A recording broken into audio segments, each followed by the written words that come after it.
Hugo Yasky, muy buenos días, gracias por este aguante de estos minutos en línea. ¿Qué tal? Buen día. Bueno, la verdad un verdadero gusto, Hugo, que nos haya atendido y tenerlo en línea. Bueno, la pregunta es esa, ¿por qué usted, es uno es uno de los dirigentes que está impulsando la reforma de la Constitución? ¿Por qué deberíamos reformar esta Constitución que fue ya reformada en el año 94? Creo que el fundamento tiene que ver con un cambio de época que estamos viviendo en la Argentina y en América Latina. El mundo está cambiando en este siglo XXI y hay cuestiones que hoy ni siquiera figuran en la Constitución. Hoy hay una nueva configuración, por ejemplo, de los grandes medios de comunicación y una nueva realidad en términos de lo que son los medios de comunicación, el derecho al acceso a la comunicación en términos informáticos no existe. Hay leyes que incorporaron cuestiones como el matrimonio igualitario, la no extranjerización de tierras.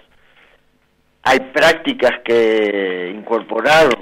formas de propiedad que no conocíamos, la propiedad participada, las empresas recuperadas por los trabajadores, de manera que la realidad avanzó en estos últimos años a puntos en lo que la Constitución ni siquiera los preveía, y esto es lo que fundamenta la necesidad de la reforma, sin hablar de otros temas, como por ejemplo la necesidad de la desvinculación con el CIADI, que es ese organismo internacional creado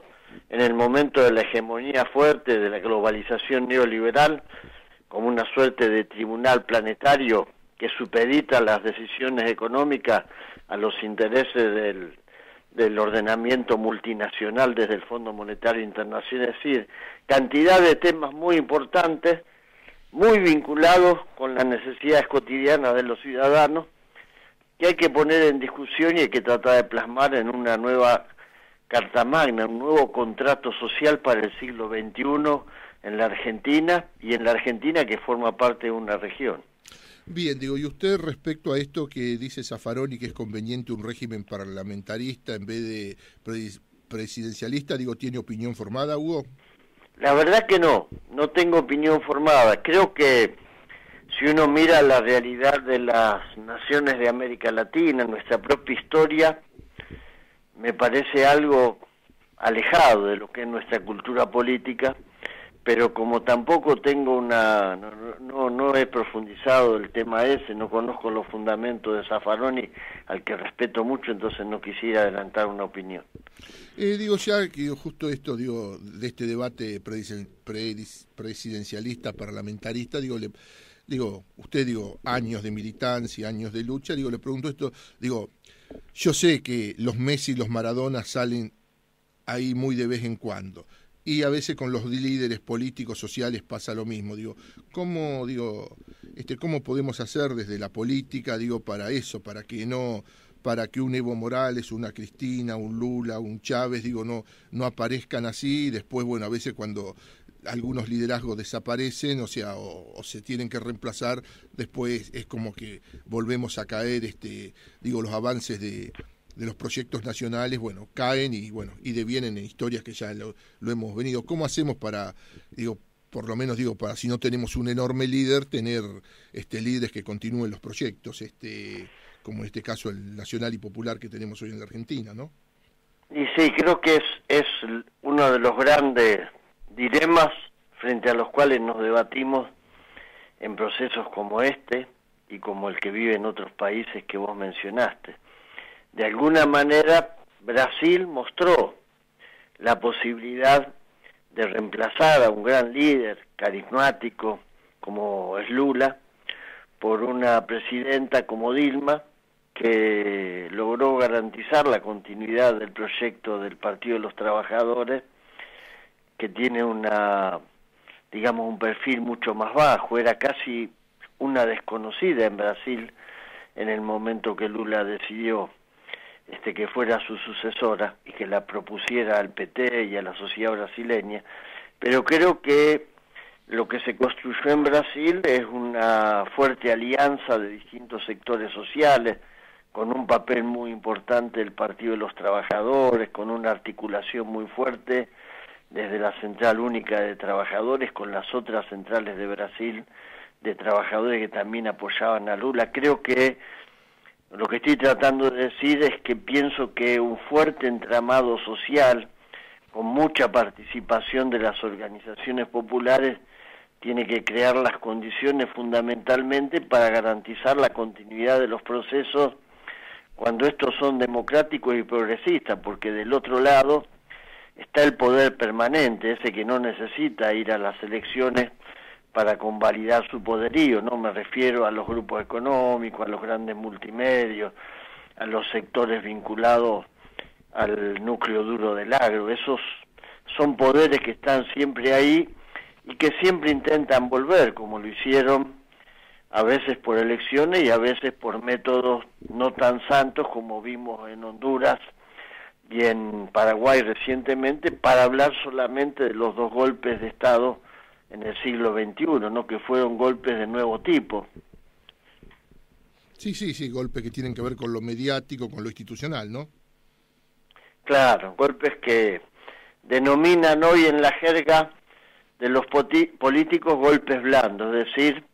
donde juegan un papel de desgaste muy importante los grandes medios de comunicación y donde de pronto, a través de trámites institucionales, entre comillas, como fue en Paraguay, y lo fue menos en Honduras, porque hay un episodio que no se conoció mucho, pero al presidente de Honduras, a Zelaya, lo sacan de su casa un grupo armado y lo lleva prácticamente en pijamas, lo deposita en Costa Rica, todo en un par de horas. Después se produce la sesión del Congreso y bueno, lo que todos ya sabemos, pero creo que son realidades ante las cuales tenemos que estar atentos, porque bueno, hay sectores muy poderosos tratando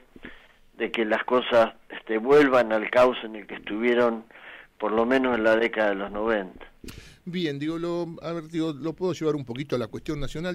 Si algo fue muy lindo, por lo menos para mi gusto, verlo en aquellos tiempos de la 125, con la lucha por la nueva ley de medios, por la actual ley de medios audiovisuales, era ver a ese sindicalismo unido, al mejor sindicalismo unido, era verlo a usted y a Moyano y usted, o sea, bueno, CTA y la CGT junto por temas que hacían, a la cuestión nacional, y la pregunta es esta, dicho eso, ¿cómo lo está viendo hoy a Hugo Moyano? Casualmente usted, Hugo Yasky. Sí, vos hacés referencia a una etapa en la que la alianza era fácil de explicar, ¿no? Era la unidad de los sectores populares y de los trabajadores defendiendo políticas que significaban legislar a favor de los más débiles, como en el caso de la 125, porque era una política distributiva, generar recursos desde el excedente de los sectores agrarios para volcarlo a los más necesitados, o avanzar con más democracia, como en el caso de la ley de medios. En este momento es difícil entender la posición de Moyano, porque bueno, el hecho de que ayer Bussi haya deslizado la posibilidad de marchar juntos, justamente los sectores agrarios que están pidiendo, en el fondo, aunque no lo digan con todas las letras, están pidiendo una devaluación. Ellos tienen muchos dólares atesorados de distintas cosechas que vendieron y por supuesto una devaluación les significaría de un día para el otro duplicar o triplicar los dólares que tienen atesorados. Para los trabajadores significaría lo contrario, significaría licuar el poder adquisitivo del salario. Y es extraño que un personaje como Bussi, que bueno, se caracteriza por este tipo de declaraciones, haga alusión a que es posible una marcha en conjunto con Moyano y que están hablando, porque habla de un Moyano que bueno, ha dado un giro sobre sí mismo, una vuelta que lo puso de pronto de la vereda de enfrente y que lo hace portavoz de demandas y de intereses que están vinculados concretamente a los sectores que tratan de que este proceso que está viviendo la Argentina quede clausurado de la peor manera, es decir, con una devaluación y un ajuste que sería catastrófica para los trabajadores. Bien, digo, se me fue el tiempo, estoy ahí a minutito de ir al informativo de la agencia Telam.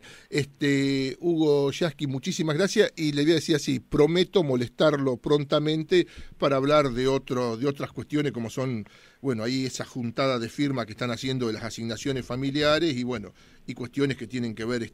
con la economía, la inflación, digo, cómo lo están viendo ustedes desde la CTA. Hugo, muchísimas gracias y muy buenos días. Gracias, buen día. Bien, así pasaba Hugo Yasky, titular de una de las dos CTA, ahí.